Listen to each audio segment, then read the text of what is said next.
Dr. Jeffrey Halstead has been Canandaigua's hometown dentist for more than 35 years, offering routine dental care as well as cosmetic dentistry, implants, and dentures by their highly trained and experienced staff. Visit them online at canandaiguadentistry.com or find them on Facebook and Instagram.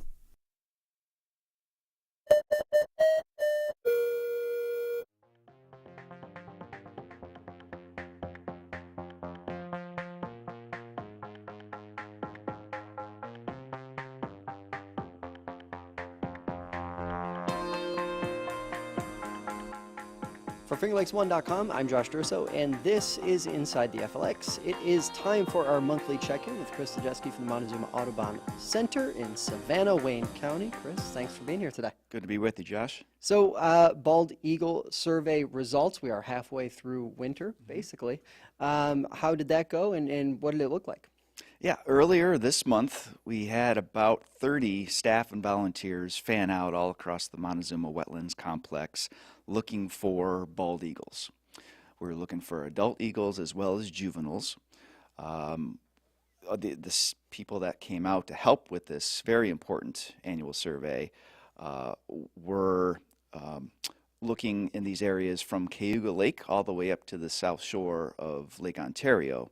And really happy to announce that we found 66 bald eagles all across this area.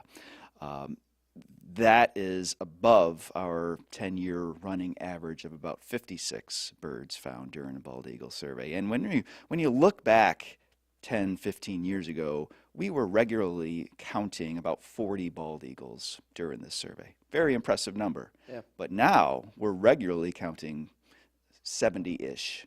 Bald eagles. That's incredible. So again, a testament to conservation efforts, protecting habitats, and the bald eagles are responding to that. So wherever people go, whether it's down at the National Wildlife Refuge, up on the state land in Savannah, they come to the Audubon Center, they're probably going to see bald eagles. When you talk about, or when you think about the conservation efforts that have taken place locally around there that have led to this increase in population, like what are some of the things that stand out to you that it got us here? Yeah, well, first and foremost, the Montezuma National Wildlife Refuge was the home to the very first bald eagle reintroduction project anywhere in this country, and that occurred from 1976 to 1980. You know, prior to that, we had banned DDT, which was the awful pesticide, which was poisoning bald eagles and so many other different birds and other wildlife. Started to protect their habitat and provide clean air and clean water for these birds and, of course, people as well. But we still needed to do more.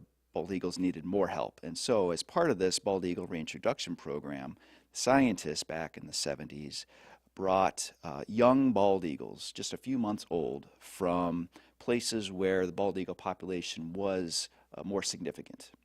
And that population in these other areas, such as Alaska, places like Maryland and the Midwest states out by Minnesota and Wisconsin, they could withstand scientists bringing some young birds from those areas to places like New York. And so for that 4-year period, we brought 23 young bald eagles to the Montezuma National Wildlife Refuge.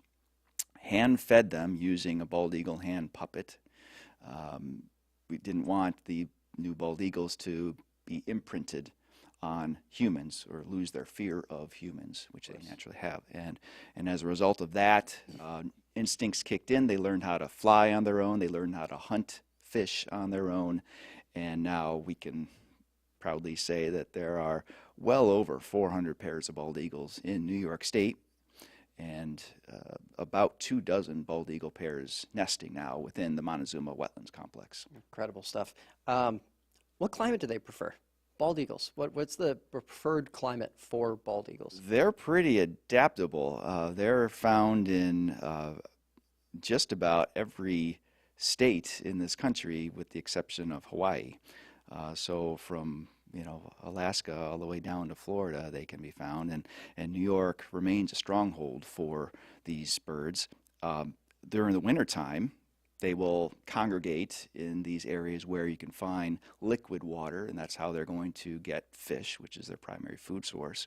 So Montezuma is a great place. The Finger Lakes region, especially those deepest Finger Lakes like Cayuga and Seneca and Canandaigua that don't freeze over entirely, are going to be places you can find them. And then, as we've talked about in the past, Onondaga Lake remains that stronghold where we actually just got an update from one of my colleagues out there who has found 3 dozen bald eagles at one time along that southern shoreline of Onondaga Lake, right in downtown Syracuse. And obviously they aren't territorial in any way, shape, or form. If they're intermingling in somewhat same areas? Well, not this time of year. It's not the breeding season yet.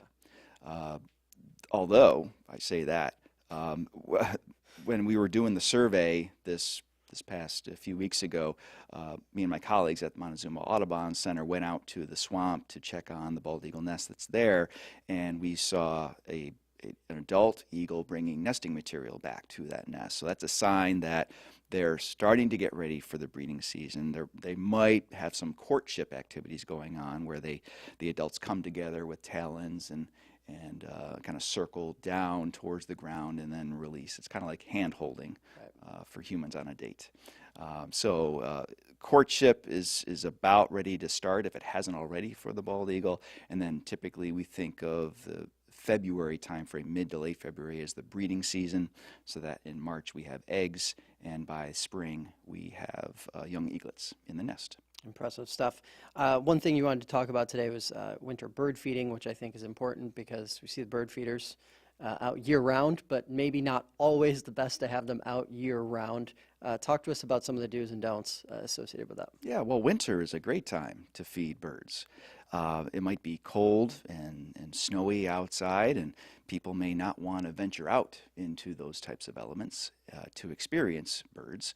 And so by placing bird feeders in your yard or on your apartment balcony even, or townhouse balcony, you can bring birds closer to you, which is always fun. And birds, any time of year you see birds, I think it's a great experience. They're singing year-round. They're beautiful, and of course they get to fly, which is unique. We can't do that on our own. So I wanted to highlight some things that people can think about when they're thinking about putting out bird feeders during the wintertime. And first thing that I found is the feeder type is really important. We have a lot of gray squirrels in the Finger Lakes region, and gray squirrels love to eat birdseed.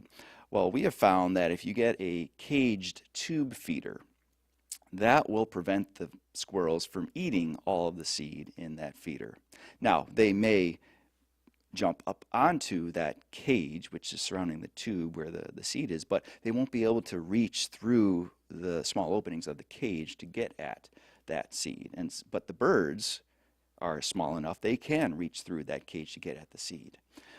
So squirrels eventually figure that out and will just stop going up onto the caged feeder and just stay on the ground, and they might eat the seed that's dropped onto the ground, and that's okay, but they won't clean you out, right.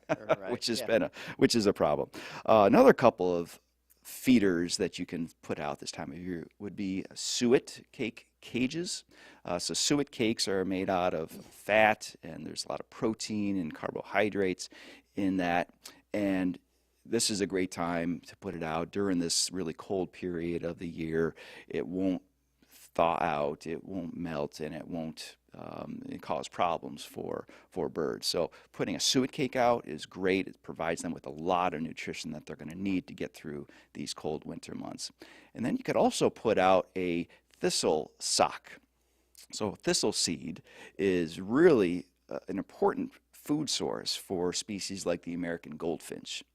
And they're a small yellow and black songbird. If you fill up these socks with thistle seed, then primarily it's just those goldfinches that are going to come and nibble through those little openings in the sock to get at that seed. So if you put out that thistle seed plus maybe black oil sunflower seed in your caged tube feeder, then you're talking about a variety, probably close to a dozen different species of songbirds that will come to your yard or your community area and enjoy all that food. We definitely recommend people stay away from the mixes of seed.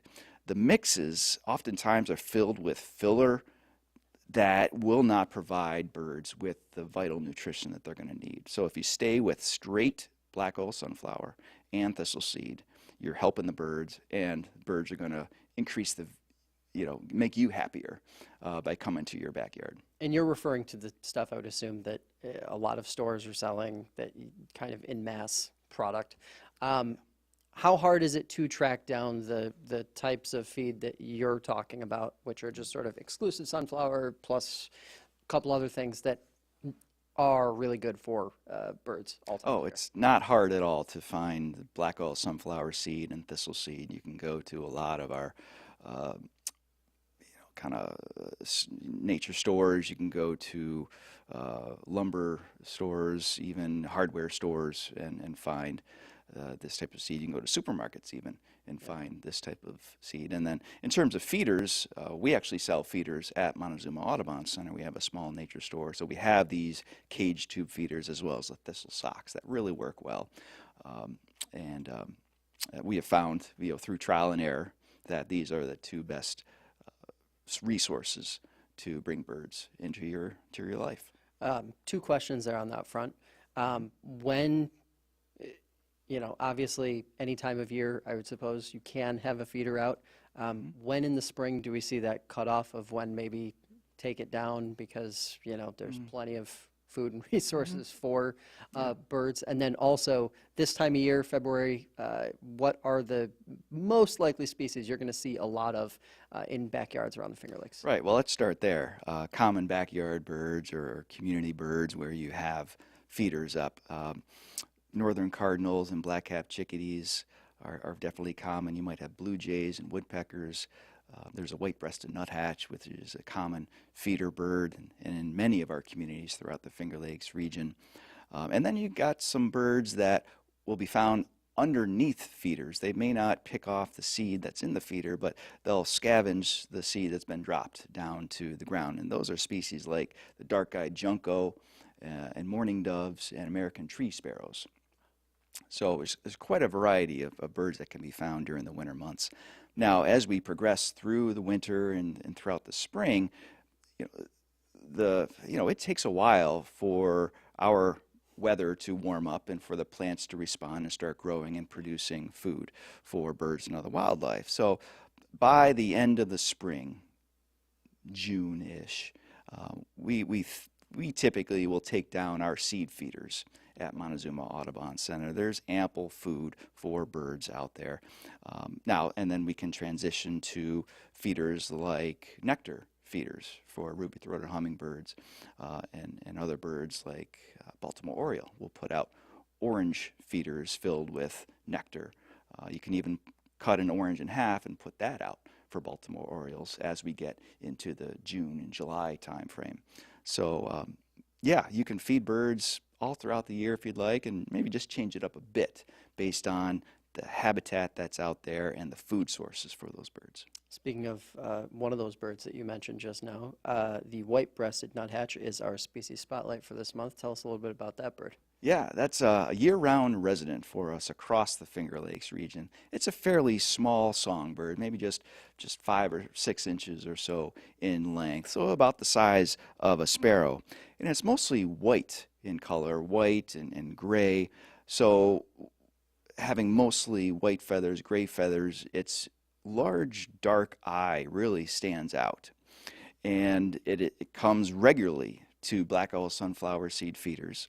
It will also come to thistle seed feeders on occasion. Now, the really interesting thing about this bird, I find, is that it's quite an acrobat, because whether it's going up, climbing up a tree, or climbing down a tree, it's always going head first, which is kind of unique in our bird world. So even if you can't see the plumage of this bird and you see a bird maybe going head first up and then head first down the trunk of the tree, rest assured that's the white-breasted nuthatch. That is one way to stand out. Let's talk a little bit about a database. We were talking about it before we came on. It's kind of like a spring primer. Walk us through what this is, how it works, and how it's sort of aimed at creating a bit of a habitat around you, right? That's right. I'm talking about the Audubon's Plants for Birds database. Now here we are, third week of January, so we're still 2 months away from spring, and really another 3+ months away from thinking about planting anything in the ground. We're not thinking about that until maybe early May.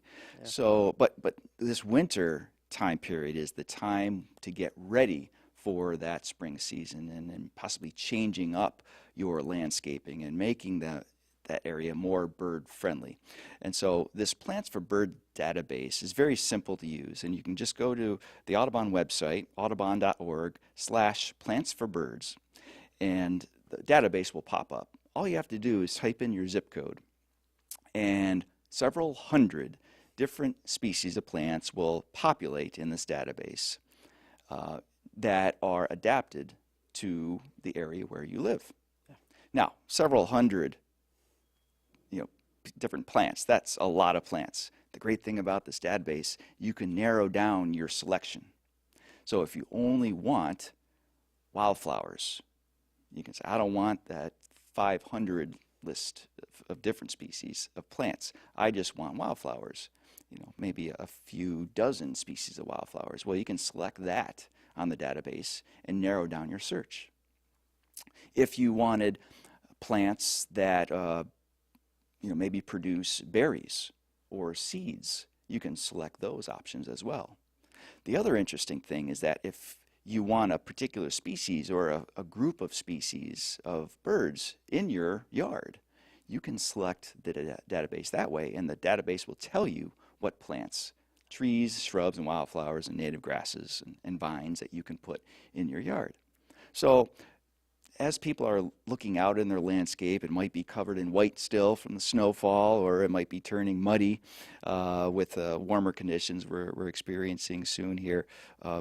Think about changing the landscape. Think about making it more bird friendly and fill it with native plants. The native plants are what will sustain birds as we go through the spring, summer, and upcoming fall months. And I would imagine this is a very easy way for folks to engage with conservation. The kinds of efforts that folks like you guys are doing on a regular basis year-round, right in their own backyard.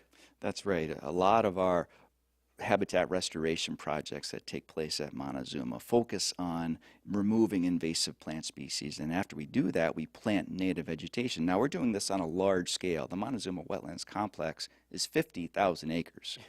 Now, that is sizable and very significant. But if we want to continue to move the needle and bring more birds back, increase populations of more birds, then we need more individuals getting involved in conservation efforts. And so this is one way in which people can help protect birds in the places that they need.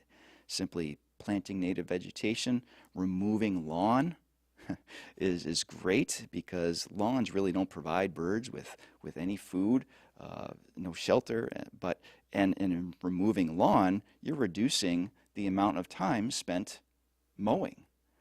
Great thing about native plants, they're adapted to this environment, this climate. So you can pretty much plant and walk away. Yeah. So making your life a lot easier. Conservation isn't just letting things go wild, as it turns out. Let's talk a little bit about birding tours that are happening now and continuing to happen through the rest of winter. Talk to us about those on Wednesdays. Yeah, Wednesdays in January and February, we're leading these really unique birding excursions. We've got 2 different types of birding excursions that are going on, and all this is on our website. I encourage people to go to montezuma.audubon.org, click on our programs tab, and they'll see these programs and all sorts of other programs that we're offering right on through the winter months. But we're leading these Cayuga Lake birding excursions on Wednesdays. That's typically taking place at 10 o'clock in the morning. It's about a 2-hour excursion. We take people in our large 12-passenger van and drive them around the best birding hotspots of the north end of Cayuga Lake. Now, why Cayuga Lake? Well, most of Montezuma is frozen right now. We've just coming out of our cold snap here. We were below freezing this entire week, and so most of our marshes and many of our waterways have frozen over.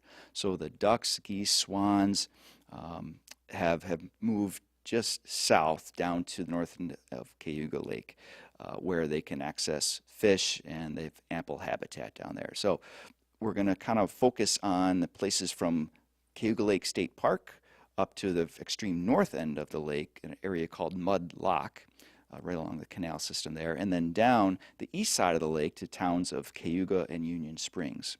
So we'll make 3, maybe 4 stops along the way to see what could be thousands of waterfowl species. We usually see birds of prey like bald eagles and northern harriers in these areas as well.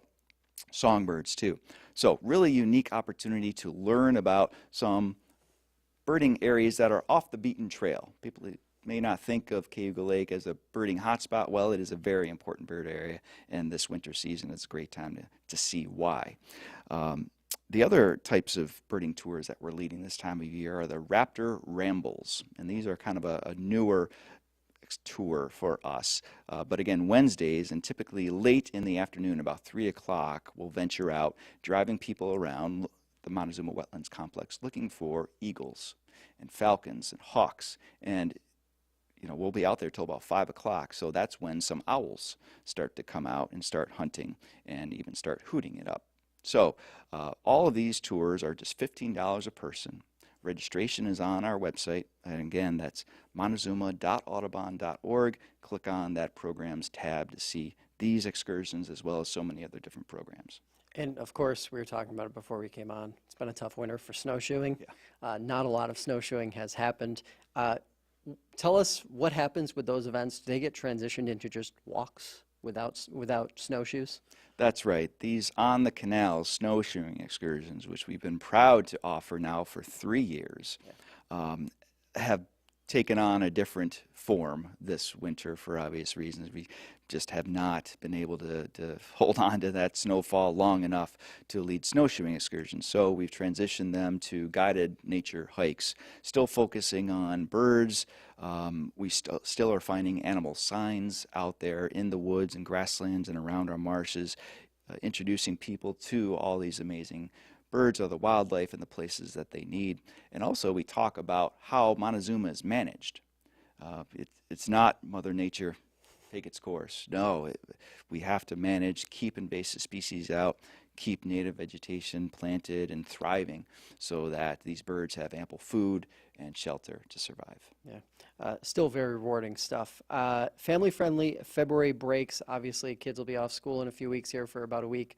What do we have going on out at the Audubon Center? Yeah, we're going to be offering 2 owl pellet dissection programs. Great for the whole family. This is for during the February school break. And this is a unique opportunity to learn more about our owls in the Finger Lakes region. Now, owl pellets, first of all, they are a regurgitated clump of fur and bones that owls cannot digest. Owls prefer to eat small mammals, meadow shrews, and field mice, and they can digest a lot of those critters, but not all. And so after the owl has had its meal, after a certain period of time, it will regurgitate an owl pellet. And we have found them over the years. We've kept them in the freezer, and so they're completely sterilized as well, harmless to humans. But it's a lot of fun to dissect these 2 to 3 inch owl pellets to learn about what the owls are eating at Montezuma Audubon Center. So we'll kind of go through that process, and it's fun to try to piece together the bones to see if you can figure out if was that a shrew or a field mouse. The other thing we're going to do is going to take folks out for a guided excursion in the owl habitat to see if we can find other signs of owls and maybe even catch a glimpse or hear owls hooting it up during this winter time. So that's going to be a lot of fun. And then we're also going to be offering up a snow day excursion. So again, fun for the whole family. If we have enough snow on the ground, on February 22nd, we'll take folks out for a guided snowshoeing excursion for about a mile or so on the trails, looking at animal tracks, the mammals that are active. They're leaving a lot of tracks and signs for us. The birds are quite active, and sometimes they're hopping around on the ground. It's fun to try to piece together the sign and what was going on with the birds and the other wildlife. And then we're also going to be taking a close look at snow. What is snow and how does it form? And we may even be doing some scientific experiments.